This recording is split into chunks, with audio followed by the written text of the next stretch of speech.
Este audio corresponde a la clase número 15 de la Escuela de Teología Buenas Nuevas, Chile, por el pastor Juan Quinn, digitalizada y corregida para el libro de clases de la Escuela Teológica. Lee a continuación Evangelista Christopher Muñoz. Buen día.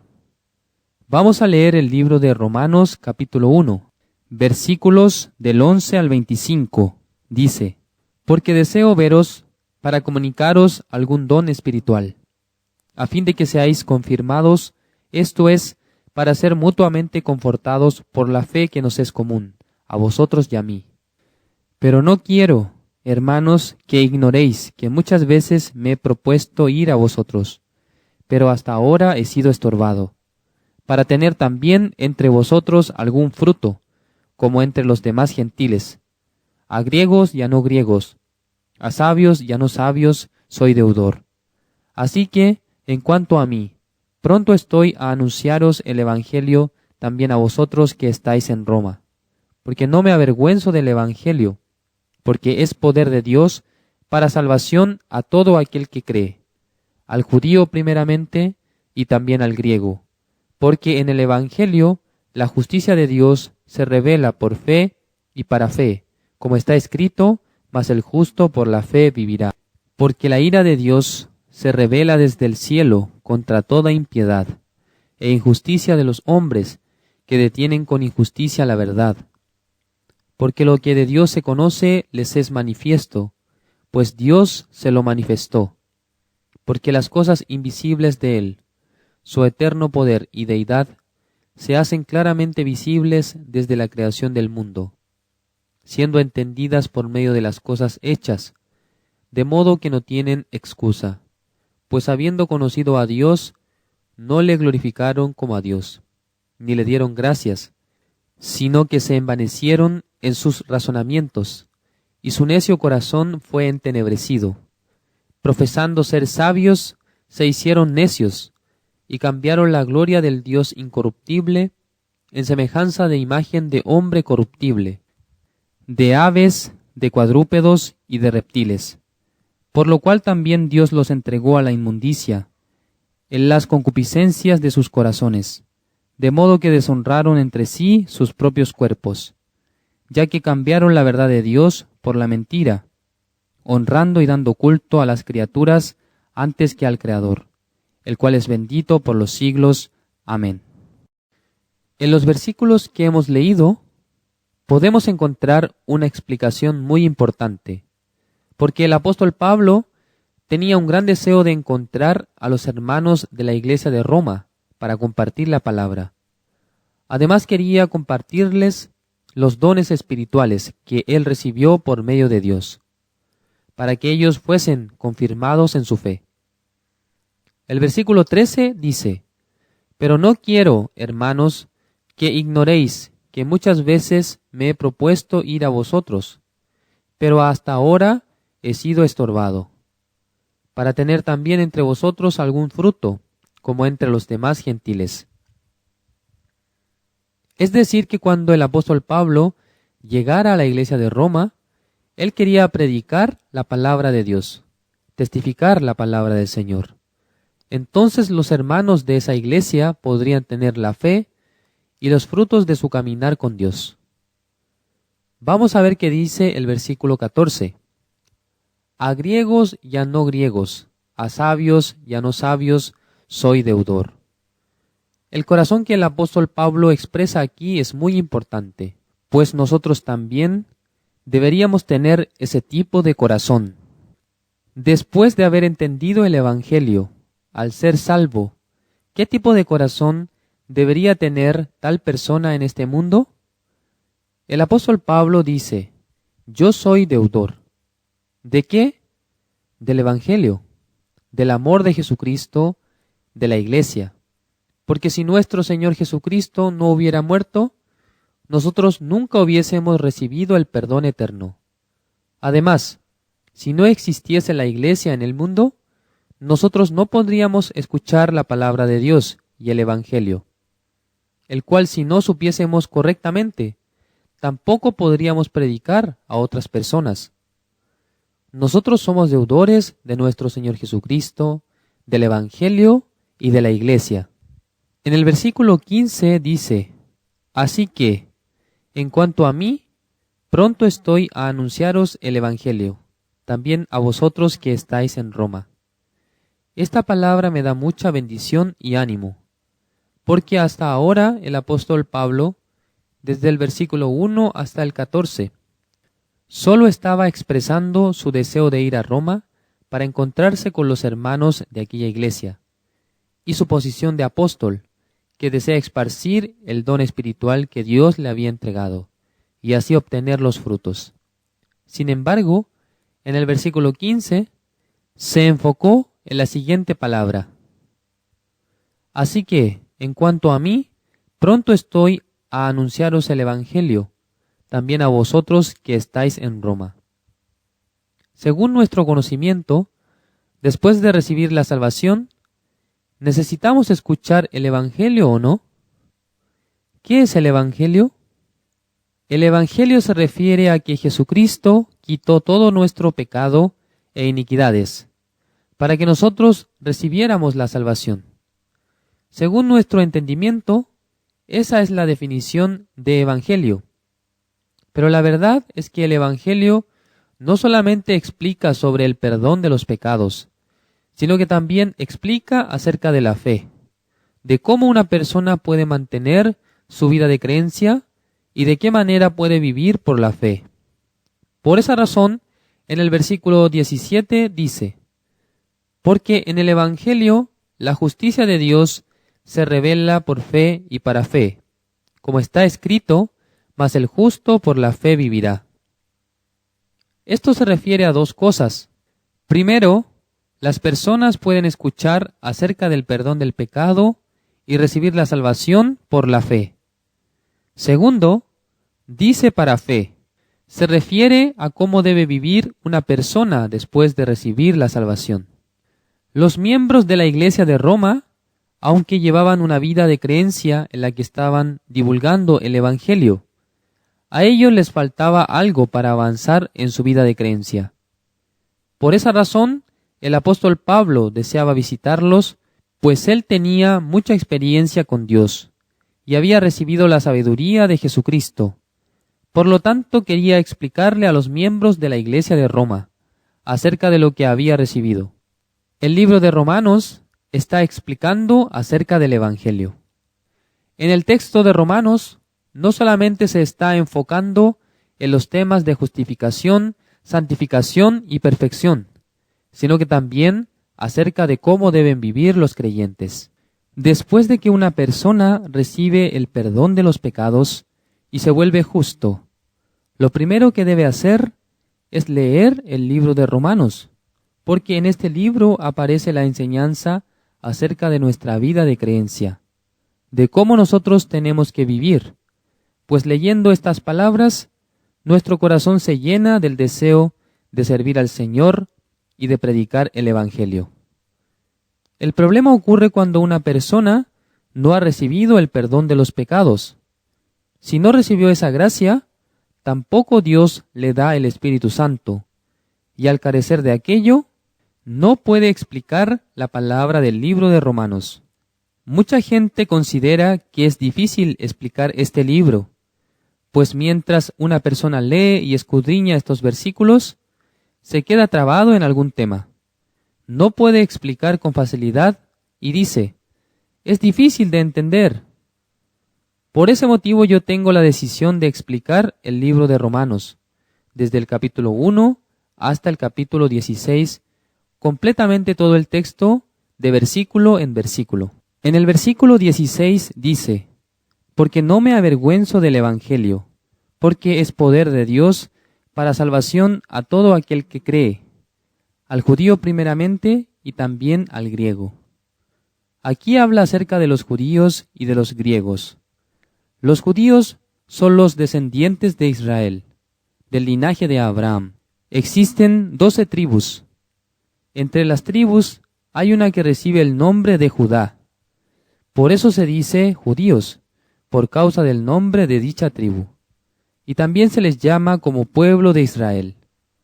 Por su parte, los griegos podemos interpretar que son todos los pueblos y naciones, fuera de los israelitas. Ellos también se llaman gentiles. Los griegos eran de Europa, y entendemos que se refiere en este versículo a una nación gentil. Dentro de los gentiles se incluyen los chilenos, peruanos, coreanos, entre otros. El apóstol Pablo anhelaba predicar el Evangelio en la iglesia de Roma. Y luego dice, no me avergüenzo del Evangelio. Al explicar acerca de la muerte de Jesucristo, acerca de la palabra y resurrección de Jesucristo, el apóstol Pablo estaba anunciando el Evangelio. Y dentro de ese Evangelio está el poder de Dios para dar la salvación a los que creen.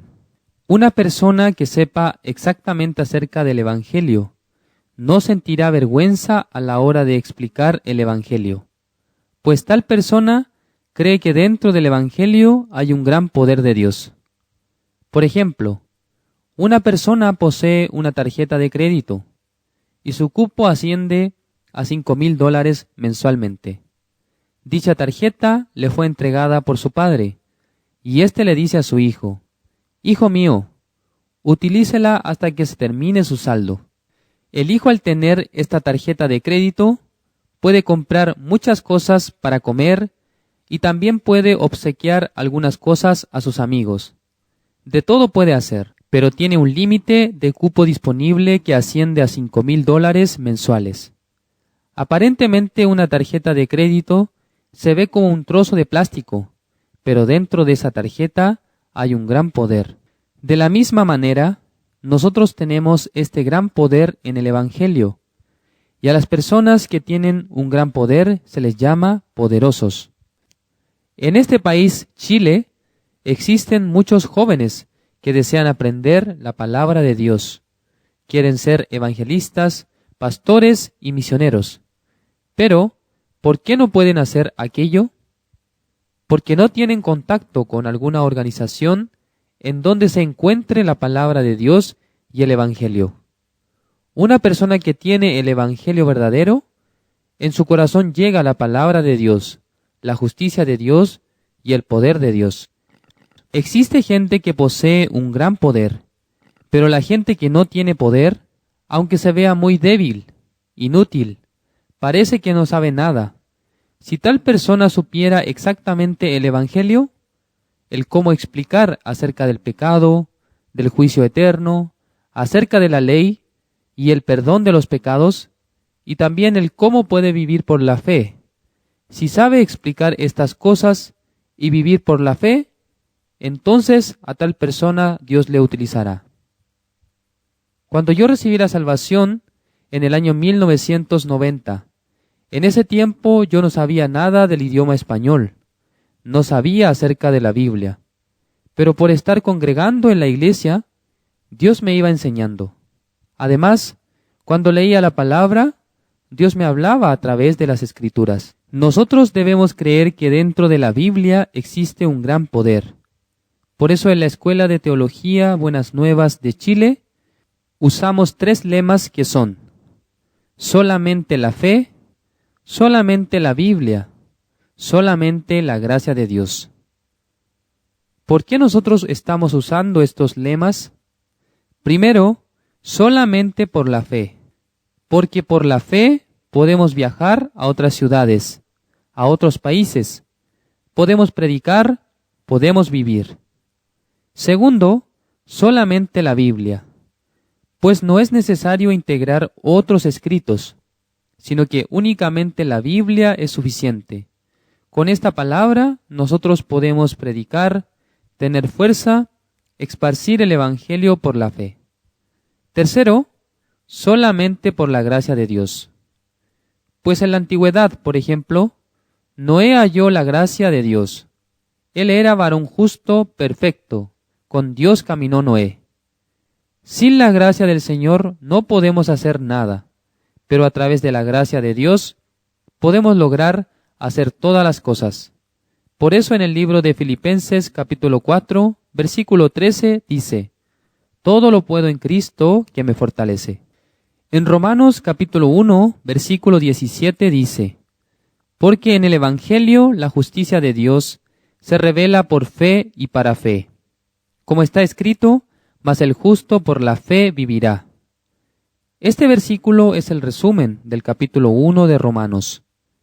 Está escrito que, mas el justo por la fe vivirá. Es decir, que un pecador no puede vivir por la fe.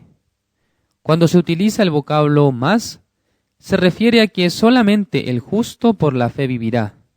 Esa es la explicación de nuestro Dios. Continuando este estudio, en el versículo 18 dice: Porque la ira de Dios se revela desde el cielo contra toda impiedad e injusticia de los hombres que detienen con injusticia la verdad. Desde el versículo 18, Dios está explicando acerca del pecado de los hombres del mundo. Por esa razón, un día Dios les va a juzgar con su ira. La ira de Dios es terrible, ya que puede enviar al infierno a los pecadores. Es por eso que Dios explica en detalle acerca de la maldad de los hombres del mundo. Leamos lo que dice en el versículo 19. Porque lo que de Dios se conoce les es manifiesto, pues Dios se lo manifestó. ¿Qué es lo que manifiesta? Durante toda la Escritura, en varias palabras, Dios muestra su poder por medio de las criaturas. Es por eso que cada día cuando estamos mirando al sol, se torna maravilloso, porque el sol por sí mismo está brillando. Está también emitiendo calor al planeta Tierra. Aunque hay una gran distancia entre el sol y nuestro planeta, la luz va a viajar 300.000 kilómetros por segundo. Entonces, con esa velocidad, le toma a la luz aproximadamente 8 minutos con 15 segundos para llegar a la Tierra, para viajar más o menos 150.000 kilómetros. Entonces, Dios está mostrando su capacidad y su poder. El versículo 20 dice lo siguiente: Porque las cosas invisibles de Él, su eterno poder y deidad, se hacen claramente visibles desde la creación del mundo, siendo entendidas por medio de las cosas hechas, de modo que no tienen excusa. No hay excusa para decir que no hay creador, para decir que pareciera que no existe Dios. Eso es una mentira, porque Dios se muestra cada día. Cada día uno tiene que respirar. Si no hubiese oxígeno, entonces la gente moriría. Lo mismo pasaría si el sol de repente no saliera cada día. No habría vida sin la rotación y traslación de la Tierra. Cada día sucede cada uno de estos fenómenos que mencionamos. Podemos mirarlos, palparlos, sentirlos. Todo eso viene de Dios. El versículo 21 dice: Pues habiendo conocido a Dios, no le glorificaron como a Dios, ni le dieron gracias, sino que se envanecieron en sus razonamientos, y su necio corazón fue entenebrecido. Aquí habla de los que no han creído en Dios, no han creído en Jesucristo. Sus corazones están entenebrecidos. Y luego el versículo 22 dice: Profesando ser sabios, se hicieron necios. En el mundo hay muchos ateos que hablan de la filosofía, sabiduría, inteligencia, pero su corazón está endurecido, y es por eso que no conocen a Dios, al Creador. Este tipo de personas son necios. En el versículo 23 dice: Y cambiaron la gloria del Dios incorruptible en semejanza de imagen de hombre corruptible, de aves, de cuadrúpedos y de reptiles. Muchas personas actualmente están haciendo ídolos, están erigiendo monumentos con forma de animales y otras imágenes con el fin de adorarles. En Corea del Sur, por muchos años nosotros teníamos una religión, el budismo. Entonces lo que hacíamos era adorarle. Aunque yo no era budista, mis ancestros durante mucho tiempo creían e iban al templo para adorar. Creaban imágenes por medio de bronce y por medio de hierro. Hacían esculturas gigantes. Cuando las personas se presentan ante ídolos que son gigantes, sus corazones se sienten muy pequeños y surge de manera espontánea la adoración. Comienzan a decir, Señor. Surge una oración y por medio de esta ellos quieren recibir una bendición de parte de ese ídolo. Eso es ignorancia.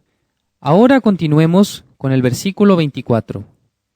Por lo cual también Dios los entregó a la inmundicia, en las concupiscencias de sus corazones, de modo que deshonraron entre sí sus propios cuerpos. Entonces, Dios es muy sabio, Dios es grande, maravilloso, y por eso al ver a las personas que no le quieren adorar, les entrega a la inmundicia, a las concupiscencias de su corazón. La gente se mueve conforme a su corazón. Si el corazón de la persona está lleno del anhelo de jugar fútbol, eventualmente irá a hacerlo. Si la persona está deseando cantar, igualmente lo hará. Pero si el corazón de la persona está lleno del deseo por la droga, entonces fácilmente va a utilizar este tipo de sustancias. En palabras más simples, la gente conduce sus acciones dependiendo de su corazón. Imaginemos un coche. Este tiene un motor, tiene llantas y freno. No obstante, lo más importante es el volante.